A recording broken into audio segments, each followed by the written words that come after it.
On February 14th, 2002, a Valentine's Day to remember, an author named Anne Rule was scheduled to appear on a nationally televised talk show. The producers of the show had a special surprise planned for her, a face-to-face meeting with one of America's most notorious serial killers, the man known as the Green River Killer, Gary Ridgway. The Green River Killer had terrorized the Pacific Northwest in the early 1980s, preying on young women, many of them sex workers, and dumping their bodies in secluded areas around Seattle.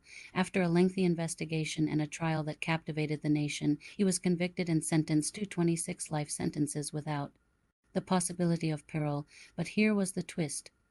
In the year 2000, before his capture, Gary had written a letter to Anne Rule, the true crime writer who had chronicled his killing spree in a book called Small Sacrificer, asking for help in getting his story out to the public. He wanted the world to know his side of the story, and now here he was sitting across from her, on the set of a major talk show, ready to tell his tale. But there was something about Gary's demeanor that didn't sit right with Anne. As she looked into his eyes, she saw not remorse or regret, but a chilling lack of emotion. It was as if she were staring into the abyss, and it sent shivers down her spine. This wasn't just another interview, it was a journey into the heart of darkness, an exploration of the mind of a monster. As Gary spoke and listened intently, trying to piece together the puzzle of his psyche, what had driven him to commit such heinous acts? What was it like to be inside the mind of a serial killer? His words painted a picture of a man devoid of empathy, a man who saw women as nothing more than objects to be used and discarded. There was no humanity in his voice when he described his victims. They were merely pawns in his twisted game. He talked about his childhood, about the abuse he suffered at the hands of his father, about the dysfunctional relationships he had with women. But as he spoke, Anne couldn't help but feel that there were gaps in his story, things he wasn't willing to confront or perhaps couldn't remember. It was like trying to solve a jigsaw puzzle with missing pieces. Then came the moment that made the hairs on the back of Anne's neck stand up.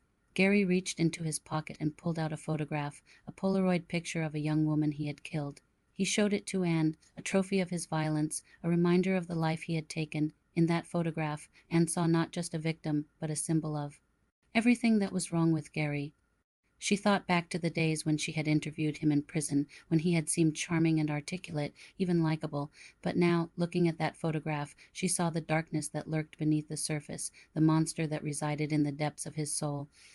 As the interview came to an end, and knew that she had just witnessed something truly evil, something that would haunt her for the rest of her life.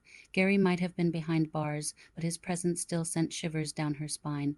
She had unmasked the shadows in his eyes, and what she had seen had left an indelible mark on her soul. It was only after he had gone that she allowed herself to relax, the adrenaline slowly leaving her system. As the applause filled the studio, she couldn't help but wonder what secrets lay behind those dark eyes. What other horrors had he concealed? What other victims had he forgotten?